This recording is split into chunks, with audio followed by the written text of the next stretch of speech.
Okay, welcome everybody. My name is Victor Huang. I'm the founder and CEO of Right to Start. We're a campaign fighting for entrepreneurial opportunity for everybody. And very pleased to welcome you to this webinar to talk about Ssbci. For many of you that have been focused on entrepreneurship and entrepreneurial opportunity over the years, you know that capital access has been a long-term issue in the entrepreneurial community. We know that over 83% of businesses can't access what we think of as institutional capital markets, that is venture capital and banking.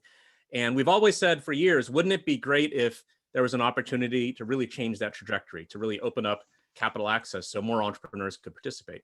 Well, Ssbci is I call it a once in a generation opportunity. We have a $10 billion passage from the recent congressional stimulus to expand capital access for entrepreneurs all across this country.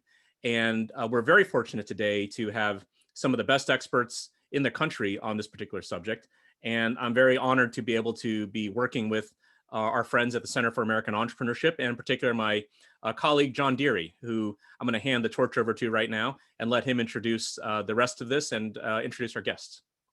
Thank you, Victor. And thank you all for joining us today. We appreciate your time and very much hope that this will be a very helpful session for you on this incredibly important program of Ssbci.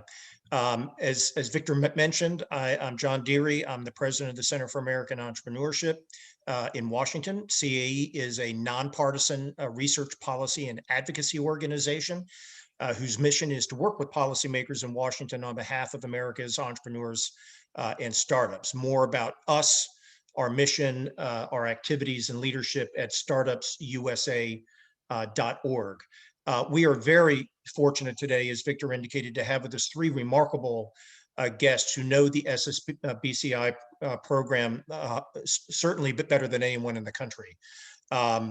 Joining us first to provide a high-level overview of the nature, purpose, and structure of Ssbci is Cliff Kellogg, who from 2011 to 2015 was the director of the first Ssbci program, which allocated, as many of you know, about $1.5 billion to the states, supporting over 21,000 loans and other investments in new and small businesses across the United States after the Great Recession.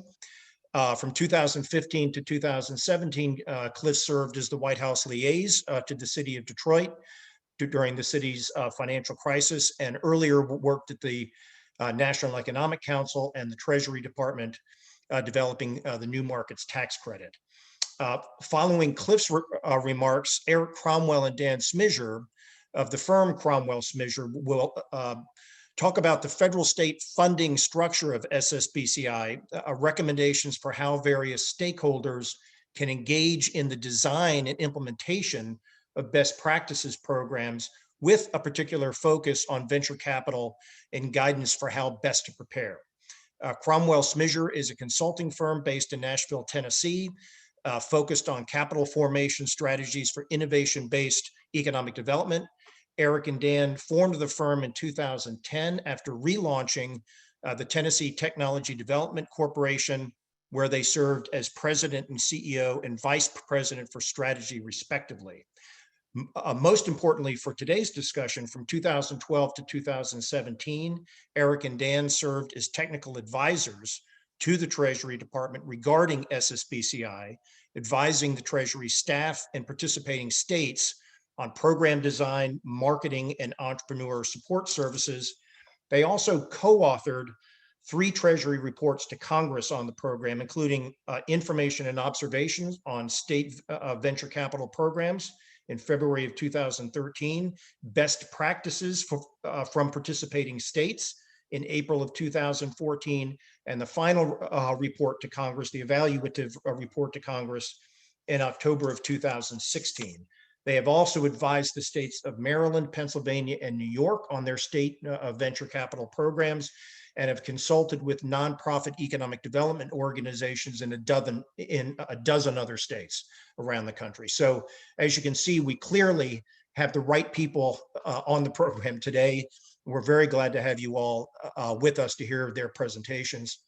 As you listen to Cliff, Eric, and Dan, please drop any questions that you have about their presentations into the Q&A box, not the chat box, but the Q&A box. And we'll get to as many of the questions on the other side of their presentations as we can in the time that we have. So with that, Cliff, Eric, and Dan, thank you very much for being here. Cliff, the floor is yours. You're on mute, Cliff.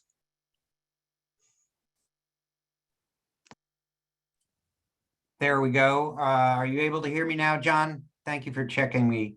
Yes, indeed. Wonderful. It is a pleasure to be here, especially with my good friends, Eric and Dan, because I think there is a lot to be learned from the first Ssbci program, and especially one of the areas that has attracted attention, but doesn't have enough expertise in how to administer it, is the area of venture capital programs. And Eric and Dan are certainly, no one knows better than they the needs of small firms for equity investment at various stages, and they understand how the Ssbci program can be put to that use. So let's go to the next slide, please.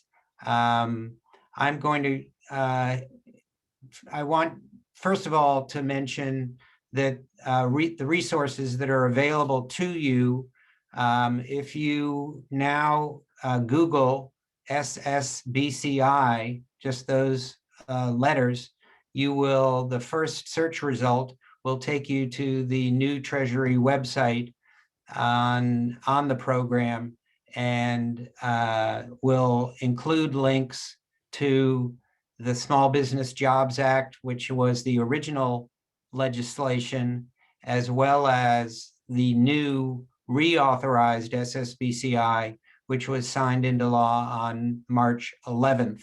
And I want to reiterate what John Deary just said, that these documents that are on the website that Eric and Dan and the other practitioners co-authored and informed, these documents are really worth downloading and reading. In my experience, there are no other documents that are that surpass these in terms of their practical usage. And that's the theme of the remarks I'd like to make today, giving you practitioner level advice. So after this presentation, please feel free to look at the website and the Treasury website on Ssbci, and there are links to these historic reports from the first go round with Ssbci. Let's go to the next slide, please. As alluded to, the purpose of Ssbci back in when it was first enacted in 2010 was to induce the private sector to increase its lending and investing to small businesses, and to do that by providing states grant funding that the states could use to share in the financial risk with private sector lenders and private sector investors. This program, importantly, must succeed on 3 levels. What I mean by that is that the money originates with the federal government, and the federal government approves the applications that are submitted by each state, and that is the federal role to set the rules for the operation of the program. And the role of the state is to administer the program. Ultimately, the program depends on local demand. The program established a number of 4 different lending programs that would be eligible under this for a state to write into its application. And one of them was the State Venture Capital Program as the 5th eligible type of program. And that's where we're going to spend most of our attention today. Next slide, please. So this first round allocated $1.5 billion. This time around, it is $10 billion. It's a breathtaking opportunity of federal resources to address the need for access to capital for small businesses. And states could subdivide this money into different programs, and they could engage different any number of contractors, public or private contractors, to operate a portion of the program. Importantly, the program established minimum leverage requirements. That is, that the private sector at all times must have more financial exposure than the public dollars that are that the state has to backstop those loans and investments. And there then in the application that is submitted by the state to the Treasury Department at the very beginning of the process, the state must include financial projections showing that there is a set of assumptions under which they could achieve 10-to-1 leverage by the end of the program. Now, how would they achieve 10-to-1 leverage? The answer is they either attract more private dollars at the initial closing of the loan or investment. Secondly, a second way to increase leverage would be to recycle the money multiple times during the program time period. This program time period will be either 7 years or 9 years, depending on some clarification from Congress.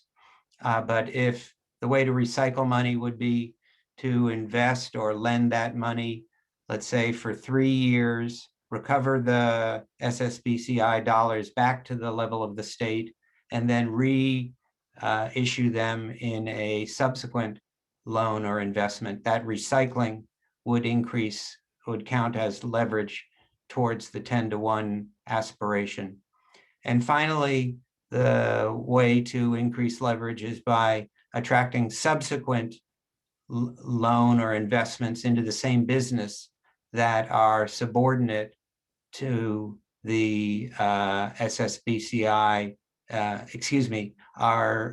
the cause and effect of the Ssbci investment.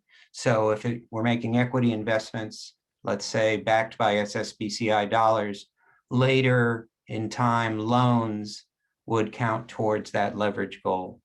And finally, it's important to note that this money is dispersed in thirds to the state, and there are timelines by which the state must use each 1/3. Otherwise, the remaining money is at risk of being reallocated to other states. Next slide, please. This is a snapshot to show the size, the average size of the loans and the venture capital investments that were made in the first allocation, and also to show just how much Ssbci support there was backstopping those loans and investments in the event that there was a loss. I won't go into this in detail because we're focusing on venture capital today, but if you have questions about loan programs, I will be happy to address those questions in the Q&A or offline. Let's take a look at the next slide. Importantly, venture capital fell into 4 different, was deployed by the states in 4 different ways. You can see that $448 million out of the $1.5 billion was requested for venture capital programs, about 1/3. And within that 448 million, the most popular way to use the money was to invest in a privately managed fund. And because of that one-to-one leverage rule that I mentioned, it was necessary that the state be less than 50% of the capital invested in the fund. And then when the fund itself invested in businesses, there might be other investors also investing at the same time into the small business. All of those other funds also count as leverage. They're also the second largest portion of the venture capital funds were used for state-supported entities. These mean, by this we mean quasi-public agencies or quasi-public authorities that may be created by the state, but are not a traditional state agency. They may be separately incorporated with their own balance sheet, their own leadership, their own boards of directors. So they are an instrumentality of the state, but not equivalent to a state agency, which you see was the smallest portion of the allocation. Co-investment models were models by which the state would invest alongside another private investor using a formula. So there was, in the co-investment model, there was less independent judgment exercised by the state or by the operator of the co-investment model. And that was the third most popular. It's important to say that states, in devising their venture capital programs, thought differently about whether their objective was to achieve the highest possible financial return, or was their objective to stimulate the greatest economic development activity, perhaps by bringing other private investors into the state and taking a greater share of losses as a way of accomplishing that goal, even if it came at the sacrifice of some of the financial return. Next slide, please. In round two, you can see there have been some changes. In round one, nearly all the money available appropriated was distributed by formula. This time around, it's $6.5 billion distributed by formula, and the amount of money that is available to each state for it to apply for from the Treasury Department. Each state's allocation was published on Friday, and that number is available to you, and we can take those questions in the Q&A. It's also, in addition, the new Ssbci version 2.0 provides $1.5 billion to socially and economically disadvantaged businesses and the programs that will serve them. That will be $1.5 billion. We're not sure how Treasury will administer that yet. It requires some new policy thinking from the Treasury Department.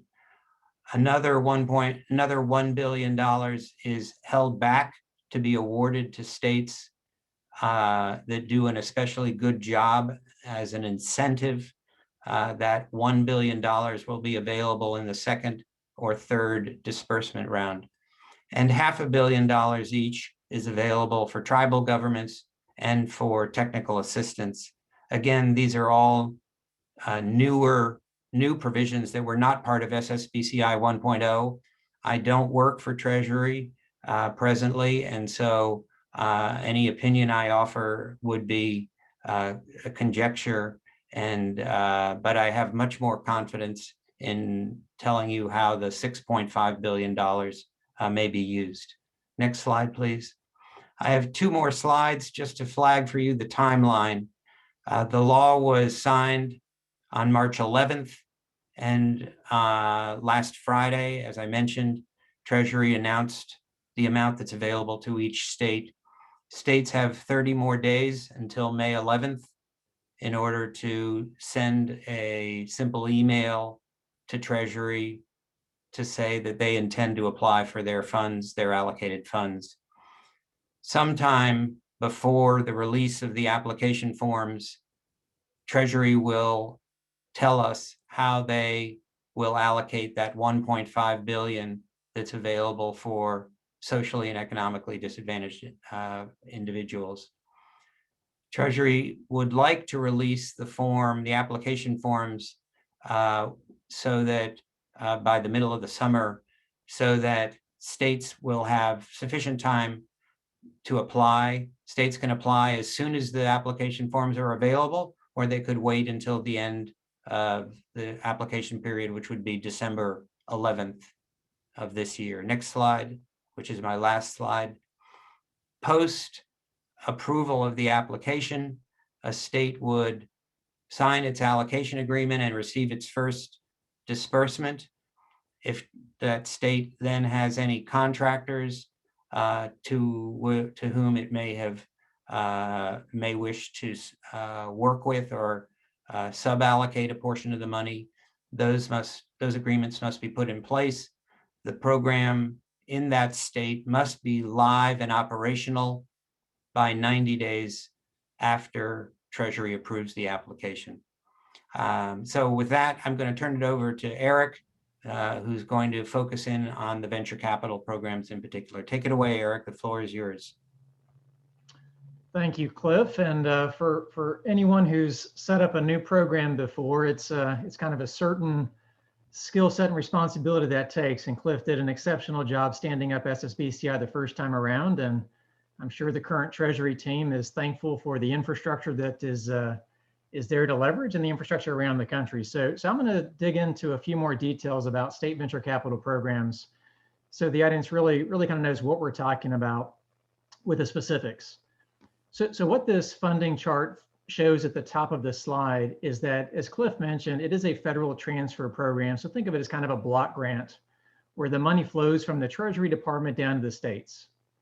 The real decision making happens at the state level. So the authority to decide what types of programs are created is in the governor's office teams and who the governor appoints as the authority for those decisions. So that's really important to recognize for the audience, because those decisions then will determine what is the mix of programs and ultimately what are the types of small businesses that are supported with these Ssbci funds. With 10 billion in funding, a little bit unlike what happened before, where Cliff really had to go out to the market and communicate about Ssbci and build support for Ssbci, this time around the interest is very, very high. And so there will be many different types of organizations and firms and individuals that are working to influence those decisions at the state level. That's all fine and good, but it does create a challenge for the state officials to figure out how they're going to work through this process. So what we recommend and what we think is going to happen is that with this level of funding, we do expect states, at least most states, to consider both lending and venture capital programs as part of their strategy. No guarantee this will happen, but it seems like a logical thing to do. That being the case, we would like to see states move forward with a collaborative planning process that doesn't exclude the different parties. That a venture capital initiative really shouldn't try to go in and just kind of take over 100% of the funding. There should be some kind of camaraderie and collaboration between those two groups. So about the justification for VC. So why would a state do a venture capital program? So a little bit unlike lending that can have a shock from the economic system and then have capital access constrained, venture capital is really a persistent and pervasive issue because of the geographic concentration. So what's surprising here is that with 85% of all VC managed and 75% of all VC invested in only 3 states, that has actually gotten worse over the last 10 years and not better. So there needs to be some type of event, some type of catalytic program that can really begin to change the trajectory about how venture investment dollars are raised, located, and invested across the country. What we often say is that there's innovation everywhere in America, but there's not equal opportunity for startups. And Ssbci is this once in a generational opportunity, as Victor mentioned, to accomplish that.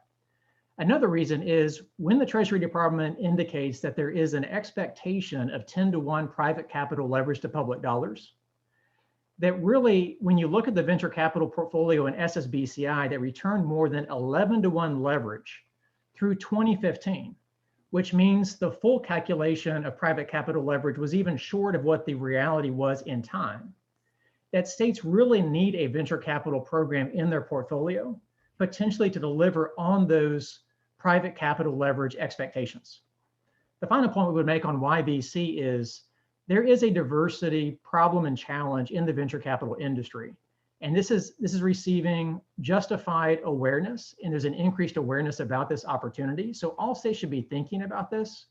But in particular, what we would say at Cromwell Schmisseur is that the states that are performing well in the venture capital market, so those that kind of perform on the per capita average of venture capital investment, then really look at those states to lead the way on how you can improve gender and racial diversity in the venture capital industry.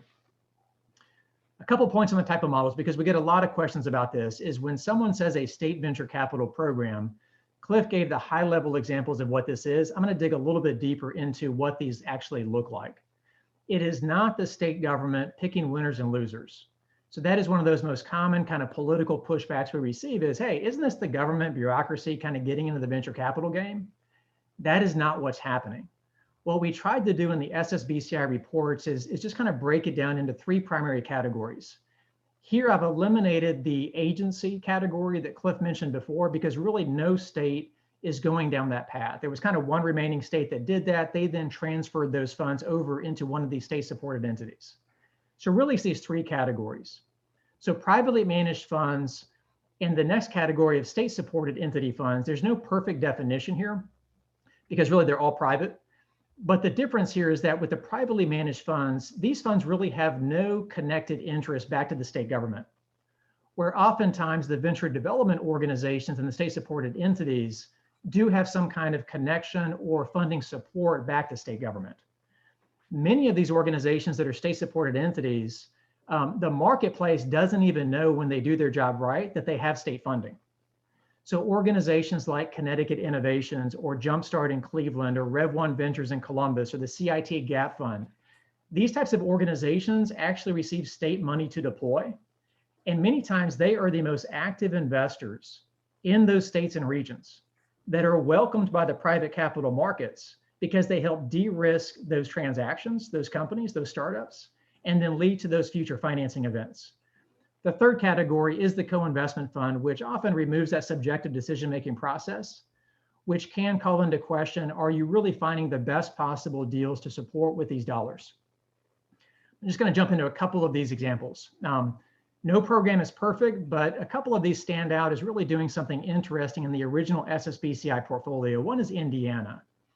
Just want to point out a couple of things here with Indiana. One is it's a portfolio approach.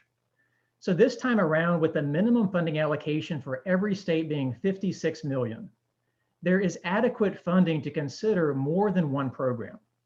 What Indiana did with their capital in this regard is around 33 million with the first Ssbci. They actually set up 4 separate but coordinated programs to hit different stages of investment in different parts of the market. A couple things about their success. One is Indiana over the years has proven to have consistent, capable leadership between their state agency and their external nonprofit corporation, their entity, Elevate Ventures. So they've done a really good job of that coordinated approach. The other thing they've done is they've really gone to the market to publish data that makes sense. So that's an example of a portfolio approach. Oklahoma is an example of a state that doesn't have as mature of an underlying venture ecosystem. And so there, the state-supported entity called I2E was tasked with the responsibility of setting up an investment fund that could cover multiple stages across the capital continuum. Again, I2E has consistent, capable leadership on the executive team of I2E that works very well and has trust back with the state administration. The capital continuum approach is a good one to take. And then they also do a good job of combining all those entrepreneurial and venture development support services because they know it's not just about money.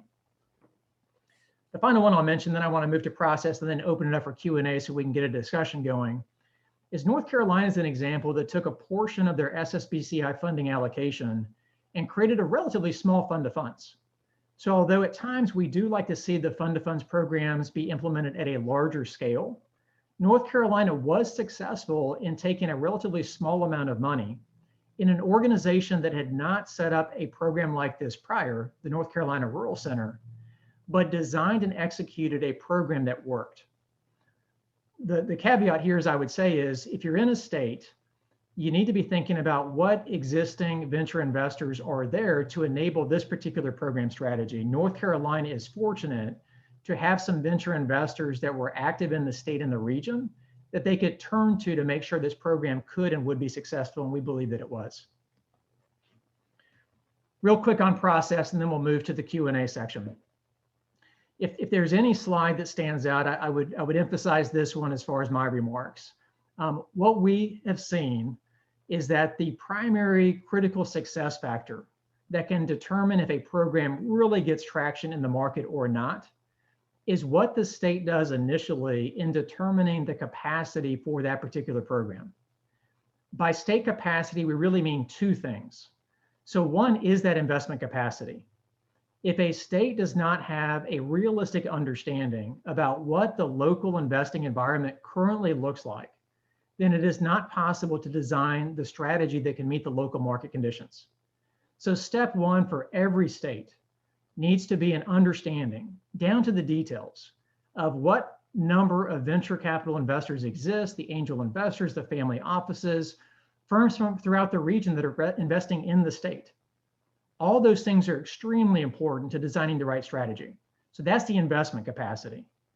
The second most important thing is on the administrative capacity, is what type of state agency personnel, quasi-state agency personnel, partner organizations exist. What have you done in the past?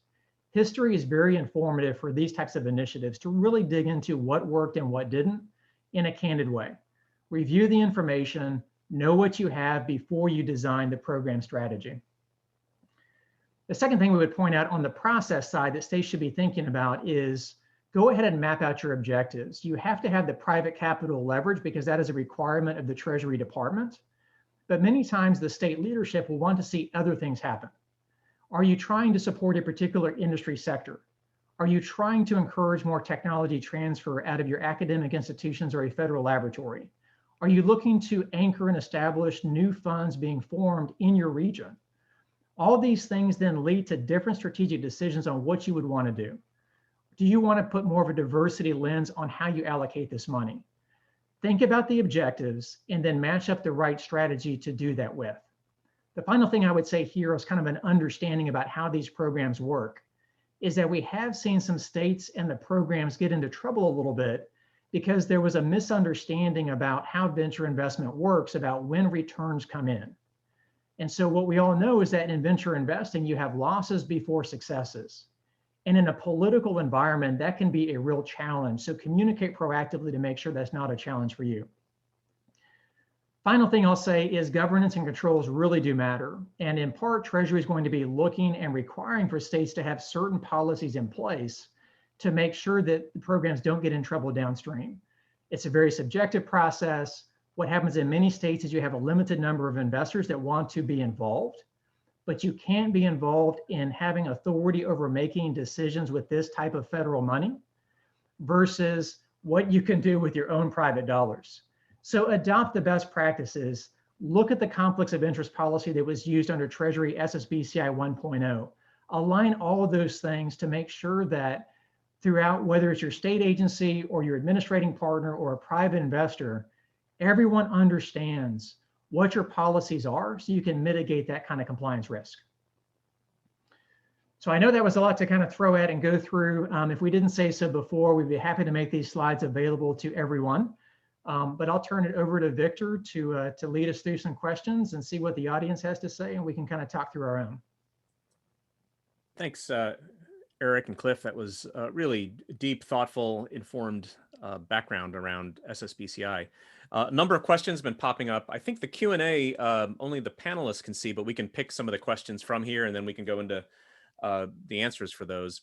Let me start with one I think is just a general question, which I think comes up. And I know you've had this question before, which is around the definition of venture capital. I think the way that venture capital is defined under Ssbci is not necessarily the way venture capital is defined in the venture capital industry, right? It's a broader, more flexible, expansive definition. Can you just describe a little bit of that? So this is like an important threshold question, I think, to enter into a lot of other discussions. Victor, are you saying that Congress didn't use the right language for the financial sector? I'm shocked. You know, we're not in the blame game here. We're just looking at how do we take what we have and move forward. I believe that the way we interpreted that term in the first go round was to view venture capital as a synonym for equity investing or even subordinated debt investing. In some cases, there was even revenue-based or royalty-based investing that was approved under this category. So you're exactly right, Victor. Venture capital is a precise term of art for finance professionals, but in this case, Treasury interpreted it very broadly. Yeah, and I can jump in a little bit. So we hope that interpretation, the kind of flexibility given to states, remains here this go around, and we think it will, because it's important. So I do think we made progress as a community of helping legislators, whether that's state legislators or Congress, begin to understand the difference between Main Street businesses and their financing needs and more startups that are high growth. So I think we made some progress there. I do think we have to continue talking about the terminology of venture capital and what it is and how it works. And we like seeing some of these newer models like revenue-based financing come to play. The one thing I would say about that, though, is we really do have these persistent issues across the board in venture, no matter how you want to define it. And so what we don't want to see is kind of this pendulum swing about going too far in one direction, when really the whole middle of the country is an underserved market for venture capital. So we like the broad-based definitions. States should be encouraged to think flexibly and creatively, and hopefully Treasury will allow that to happen. But that's kind of my remark on that. Okay. Thank you for that, guys. One question I think which kind of captures some of the themes of the questions that are being asked here is around private investors engaging in Ssbci funded programs around sort of the burdens around the process of management fees, program administration burdens, or reporting requirements. How much of a burden would this be for the fund that ends up getting the money out of Ssbci after it goes to the state? And would that be something that would be weigh a heavy burden onto some of these funds? I'll defer to Eric and Dan. But it would be good to get your comments on that, Cliff, as the first director who got to see that firsthand. So I think what I would say to private investors, and I'm sure Dan has some thoughts also, there is red tape. I mean, there is a burden to carry. And so anytime you get involved with public funded initiatives, there are going to be requirements. And so you don't want the private investors to come in and say, oh, we got this, right? It's going to be just like what we do all the time. That's probably not going to work out for that private investor or the state program. But it's not a heavy burden to carry. There are certain reporting requirements for sure. The state programs that do this well. And so there's two ways to think about this. One is the federal side doesn't really place many restrictions on what the states can do. So when there are some issues that come up, it is more on the states than on the Treasury. And so what we like to see is that states should be working hard to align as closely as they can within the program regulatory framework with how just normal private equity venture capital activities occur. Real quick on management fees, because this does come up. So for those who aren't really familiar with the structure, is Treasury allows for a percentage of the capital allocated to the states to be used for administration fees for all programs. And in the first go around, when you had the 5% for the first tranche and then 3% and 3%, when a venture firm comes in and says, well, we traditionally charge a 2 and 20, so 2% a year management fee, it wasn't possible to keep up with that pace of management fee distribution under the admin fee cap. This time around, a couple of things could happen. One is that there's enough money and it costs a little bit less to administer the lending programs, you could argue, that there would be enough to meet more of the standard 2% or something close to it on the venture investment side.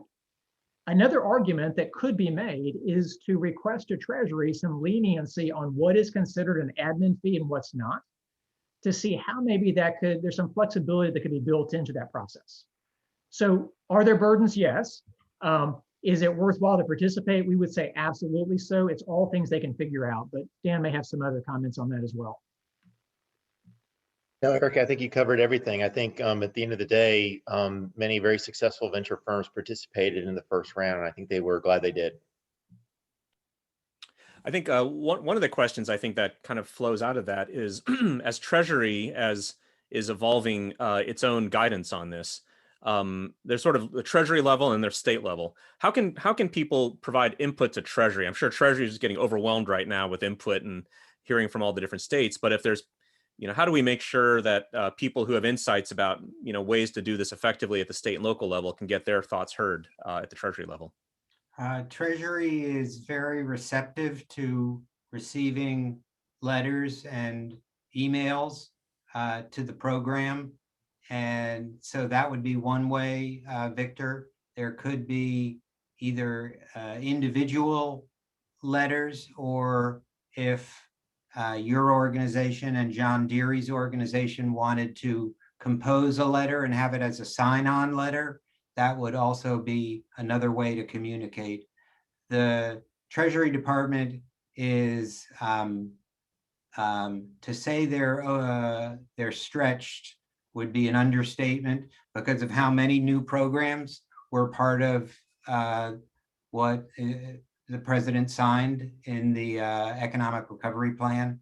So I think that it would be difficult for there to be a live one-on-one conversation with a Treasury official. But again, Victor, if your group and John's group together had a joint letter, you may be able to obtain an audience with the Deputy Assistant Secretary, who is Adair Morse. And afterwards, we can provide a way of sending or communicating to that office if you'd like to. Yeah, I think that's right. I think they're very open to comments and suggestions and recommendations. They're very committed to making this work well. But there is a staff limitation, as Cliff mentioned. So the more we can kind of consolidate feedback into the Treasury team, I think that's appreciated. I think there's a contact email or submission right on that website that Cliff mentioned earlier if you go to the Treasury site. But yeah, the more we can, kind of direct information in, I think the more it's appreciated. Now, on the state level, and this is a question William Stringer just asked as well, how do people provide input at their state level on this? And I see lots of questions emerging, question from Jamie Finney around multi-state planning. A lot of, Kansas City, for instance, sits between two state lines, and how can input get into the state level so they can have the right conversations and planning? Dan and Eric? Yeah, that's a great question. And it's one that's hard to answer because it is going to be on a state-by-state basis. Some states are going to be very open and collaborative. They're already, out in their community saying, we welcome feedback, we welcome input. Maybe they're doing some kind of listening tour or convenings. We very much encourage that approach. Other states haven't heard much from. And so it is going to be difficult for the community to say, who's even making the decision on this? Who can we talk to? Some states haven't decided that yet. And remember, much like what Cliff mentioned about kind of the demands on Treasury, that's also happening at the state level. Because although $10 billion for Ssbci sounds like an extraordinary amount of money, and we believe it is for this type of program, the states are having billions of dollars come down from the feds through all the different agencies and departments. They're having to staff up and figure these things out too. So we don't really know. It is state by state. You need to be proactive. We're big believers in transparency. And so if you're not getting a response from the administration, then think about contacting your local representative in the House or the Senate to go ahead and say, look, we have something to offer this conversation and we would love a seat at the table. What about how locked in is a state after something gets approved, both in theory and in practice, in terms of after they have a plan approved by Treasury and they want to tweak it, there's changes to be made, there's amendments to be made. How flexible is that? Both in, I guess, in terms of what can happen, but also just in terms of practice. Is that something that actually does happen and can be useful? Yes, the first time around, we absolutely permitted states to amend their application. And there were many examples of that. It requires resubmitting an application that explains the new programs that are being proposed, including the revised financial projections. And to anticipate, I saw one of the other questions in the chat about whether Treasury would approve applications on a rolling basis. That certainly was the way that we proceeded the first time around, because the applications are not competitive with one another. The amount of money that is available to a state is a predetermined amount that is calculated by that formula. And so there's no reason to consider applications in a bundle and hold on to them. They should be reviewed. If they're adequate, they should be approved immediately on a rolling basis, whether that's the original application or amended applications, revised applications down the road. And Eric and Dan, can you talk about how that worked in practice at the state and fund manager level? Yeah, so if a state had multiple approved programs, they could transfer money between programs as long as it didn't exceed 20% of the total allocation. But if they exceeded that, or when they wanted to add a program, then they had to resubmit an entire application. And so as we're encouraging states to consider a portfolio approach with more types of programs available, you know, one strategy would be to go ahead and include in the application programs that you think you might like to have. Maybe your plan, you know, plan 2, if plan 1 doesn't work out. What would often happen when states needed to reallocate is the market demand that they anticipated didn't materialize. And so they would establish a certain type of program, and then the market, you know, had a lukewarm response to it. The money wasn't flowing out. So they shifted to address a different type of concern. So 2 things: planning is really, really important. We do not think there should be a rush to apply. Like, you know, we don't think there's going to be any reward for being the first to submit. And it was painful for a lot of states to have to rethink their applications when the demand did materialize they expected. Yeah, and the one thing I would add to that, Victor, is I think Dan and Cliff are right, and it's going to be interesting this time. So my points about understanding the local market capacity on the investment side, you know, that can be done this time around for venture because it just really hasn't changed in most states. So you can identify that, analyze it, and really know what to do. The lending side this time around is going to be interesting because it's a different type of credit challenge than what happened after the recession from the housing crisis. So in some states, you know, we are seeing an economic recovery. I think there could be good demand there for loan products to help those businesses get back on their feet. In other markets, there's less consistency of revenue and income. And so it's just going to be a big question on what types of programs are best structured to meet the conditions in this crisis caused by the pandemic. So flexibility is going to be important. Yeah, flexibility. Now, I wanted to follow up with that with the question from Elin Lai, which I think kind of gets at this, which is, with all these different options of models that different states have used last time and all the different inputs coming in now, what are the pros and cons of all these different models? And she'd asked around specific like comparisons, and then Dan had answered, well, there's just too many different variables. It's hard to draw quantitative comparisons, but then it still leaves the question of how do you know what to do when there's so many different gaps in entrepreneurial capital in different markets? How would you even approach, you know, what model works best in a particular situation? Yeah, so I can jump in, and I'm sure those have comments too. So again, the market environment will in large part dictate even what your strategy possibilities are. And so what we have typically seen in states is that if it is a more rural state, maybe with one dominant population center where most of the entrepreneurial activity and innovation activity is going to be, then that lends itself a little bit more towards a state-supported entity with a single fund structure, or a co-investment fund that invests along angels, right? So that's where maybe in Oklahoma is a good example to where on a statewide basis, that can work really well. In other states that have multiple regions, say at Pennsylvania, where you have Philadelphia and Pittsburgh and Central PA, and right, or even a Tennessee where you have Nashville and Memphis and Knoxville and Chattanooga and the Tri-Cities. A statewide fund mechanism doesn't really make strategic sense. You want to push more of that activity into the local markets so you can build capacity there. So it is a little bit hard to say, this program is better than this program and all that. But there are some indications to say if your market looks a certain way, then there are certain programs that will work better. Fund of funds versus co-investment versus regional seed funds versus statewide fund. So I know that's a little complicated, but that's our take on it. Yeah, maybe one way to kind of frame it up is what you're saying, and I hear you saying when you talk about capacity building and the importance of being responsive to the regional conditions and local conditions is maybe nurture what's nascent and already there rather than trying to build from zero. But you also don't want to replicate what's already there either, because that doesn't fill a gap, right? So there's some kind of point in the middle between what's already there and doesn't need help and what's very nascent and could use a little nudge and support.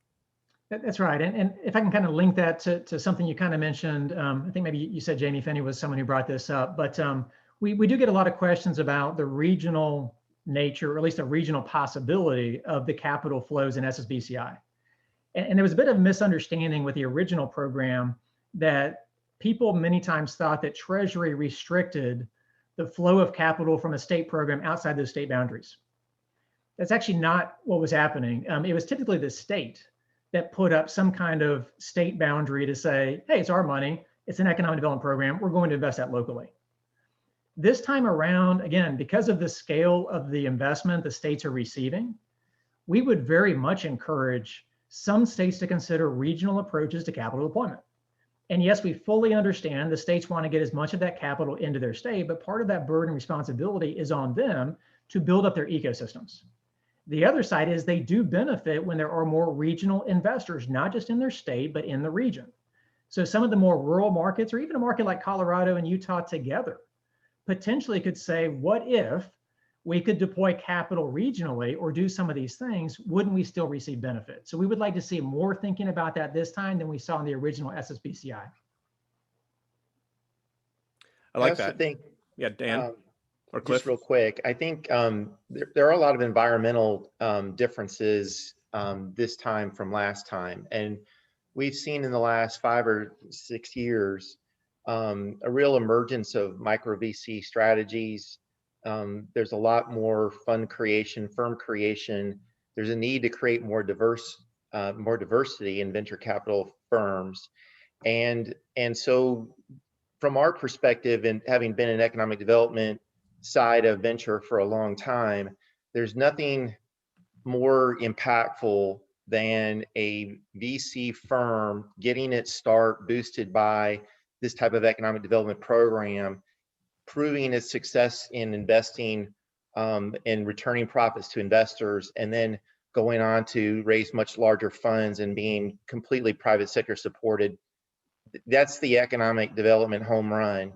And we think those strategies are more viable this go around than they even were last go around. When the last Ssbci started, groups, accelerators were just getting their legs and getting started. And so I think the startup ecosystems are a lot more prepared this time around and will present a lot more viable options for states.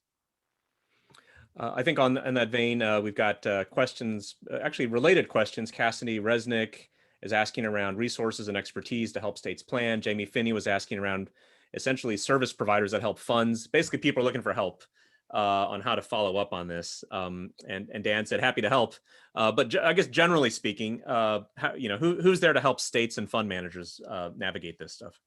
Well, I mean, a lot of that's a regional question. And so, I think the first thing we would do in a follow-up is, where are you? And then I think we would have some really good leads, multiple leads maybe to suggest. Yeah, my take, I mean, that's one reason we started this firm, Victor, back over 10 years ago, is there really just was kind of a lack of information. And we've spoken with a professor at Harvard named Josh Lerner. He wrote a book called Boulevard of Broken Dreams on this topic. And there just has been so little research and credible information on what are best practices that it is hard to know where to turn. We're a small firm. We can't handle all the demand right now coming in from Ssbci, but we are trying to get information out there, because typically what happens is if at least you can educate folks on the fundamentals, the program models. See, even many private investors, they're starting from a place where they really haven't engaged with the government before. Many times their approach has been, we don't want to go there. We want nothing to do with the government. And we believe that can be a mistake, because one is you can get a bad program designed in your market that then distorts the local conditions, or it could be a good opportunity where a program gets set up that you can participate in that actually helps you in your investing activity. So we encourage participation. And then once you lay out, well, here's the program models. You know, Mr. or Mrs. Investor, would a co-investment fund or a regional seed investment strategy or whatever, which one would make the most sense for you? Or if we set up a fund of funds, what terms and conditions would we need to put into that fund structure to make sure that you would accept those dollars and not consider it a burden? Does it need to be a sidecar fund or a parallel fund? Can you commingle it in with your existing LPs? All those things are very complicated, but states have to figure that out. I think this is something I've been involved with on capital formation in different parts of the world, which is when things are imposed from above is when they tend to fail. And there have been a lot of countries that have tried to create funding structures by subsidizing them, and they flop. And in large part, it's because a lot of the models and the structures are presumed from people who sit in a room, as opposed to being out and understanding what's actually happening on the ground. And the places that have done it well, Israel's, venture capital industry has been a great, sort of the example everyone uses, was highly responsive to what was happening on the ground and helped grow what was there. So I think that's, so one final question before we go out. What's your hope for this, and what could go wrong? So kind of one big hope for what's possible with Ssbci, and this is for all three of our panelists, and then one big fear of what could go wrong on Ssbci. Eric, you want to start? Yeah, sure, happy to. So my big hope is at this scale, this really can be transformational if done right. So I think on both lending, but our focus on venture. If the states make the right decisions on strategy and really engage the private marketplace, this can transform a lot of these local regional capital markets in a way that we haven't seen maybe ever. So that's the big hope, that the opportunity really is that big if the right decisions are made. The fear is just, again, with all this money coming into the states, that this is just not given the attention or the thoughtfulness to accomplish the first part. That someone just gets handed the opportunity at the state level and they're like, oh, we can figure this out, and they go do something. And that's, I've been in state government. I know how this can work. We don't want to see that happen. That's the fear. Dan? The last time, the first go around, it was at times frustrating that one state would be 100% equity investment programs, the next state would be 100% lending programs. There was a ton of gaps in services to entrepreneurs based on what state you're in. And it sounds like, back in the old railroad days when rail cars were first being, and you would get to a certain point, geography and the size of the rails would change. And, this is the second significant financial crisis we've been around to see where there was a need for a response. We think states should have lending and equity investment programs at the go, ready to deploy capital, to address the immediate needs of a pandemic or the immediate needs of a financial crisis.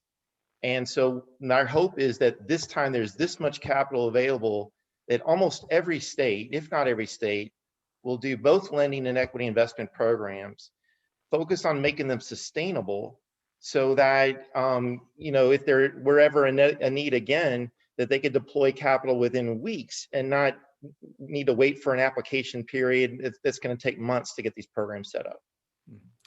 Thank you, Dan. Thank you, Eric. And thank you, Cliff. I know Cliff had to drop off, but you guys, fantastic resource and information. I'm going to hand it back over to John Deary now to close us up.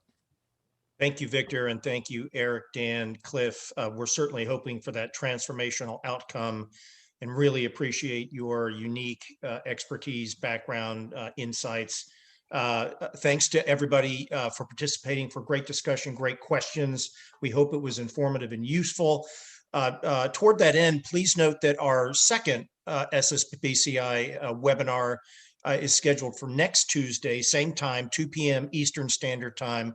The second event will focus on some of the specific challenges that state venture capital program managers face during the implementation of the first Ssbci, potential solutions and some recommendations for Treasury on how they can relaunch and manage this new Ssbci most effectively and most efficiently. So that too will be a very important and very interesting discussion.